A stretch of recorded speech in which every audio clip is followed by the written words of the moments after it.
Tom Goggins is a senior portfolio manager at Manulife Asset Management. He co-manages the John Hancock Strategic Income and Strategic Income Opportunities Funds. Great to have you here, Tom, on Street Smart. In terms of a Treasury strategy, I mean, they've outperformed big time. Is it too late to play this based on where the economy might be going, what the government might be doing, what the Fed might be doing, so on and so forth?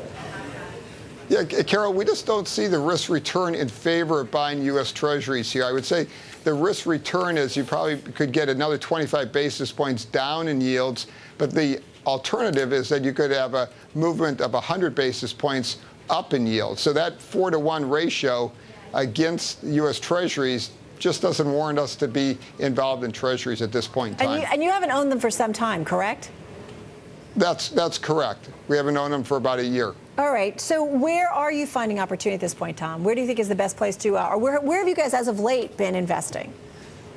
Yeah, Carol, I think there's two pockets within the global bond universe that looks actually fairly attractive. Number one, U.S. high-yield corporate bonds, number one, and number two, emerging markets, primarily in Asia.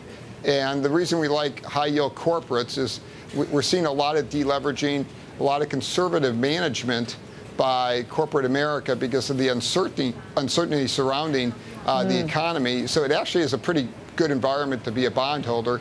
And conversely, on the emerging markets, especially in Asia, you still have pretty good economic growth in the Pacific Rim, plus low debt to GDP numbers.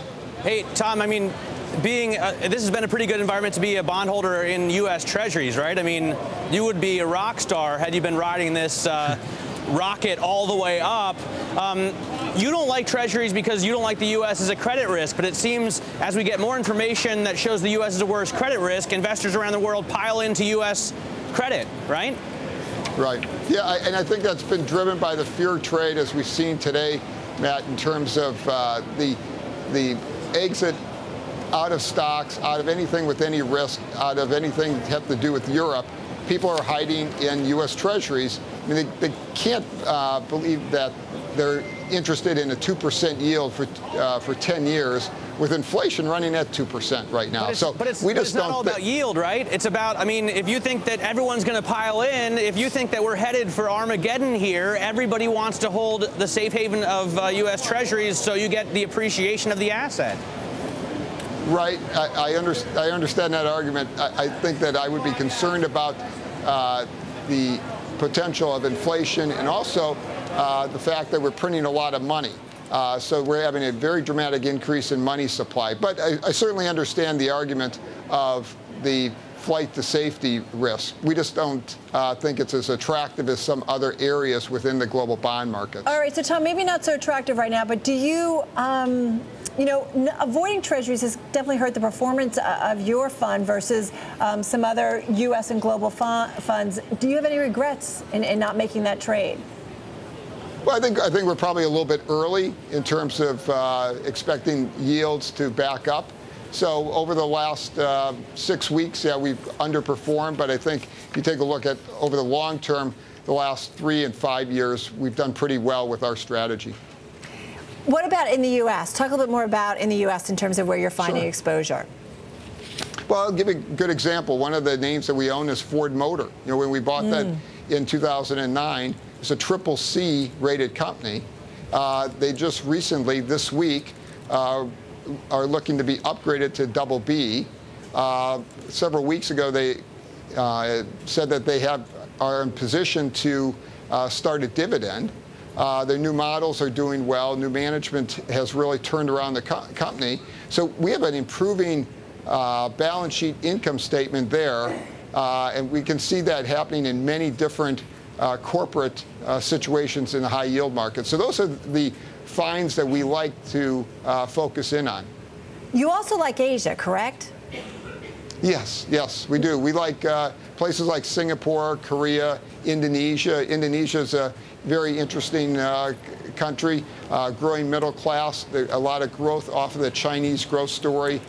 Singapore, same thing, where you have really it's the Switzerland of Asia right now, where you have a lot of financial infrastructure and a lot of people moving their operations to Singapore, very stable government and very strong currency. So you can make money both on the credit side and also on the currency side.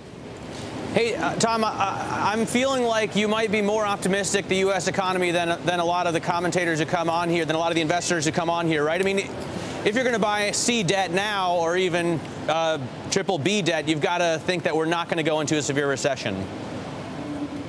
Well, I think what's different, and I hear your argument, is that when we went into the credit crisis in 2008, the corporations weren't in as good a shape as they are now. You know, the difference is that we're at almost all-time record amounts of cash on corporate balance sheets. We just went through a lot of deleveraging on the corporate side. On the sovereign side, we're seeing actually leveraging up on the U.S. Treasury side. So I think what we're seeing is corporations are preparing for this nuclear winter, and actually we like to put our eggs in the improvement of corporate America rather than the recently downgraded, I might add, U.S. Treasuries. We're going to leave it on that point, and a great point to end on. Hey, Tom, thank you so much. Tom Goggins. Thanks. Sure. You bet, over at Manulife Asset Management.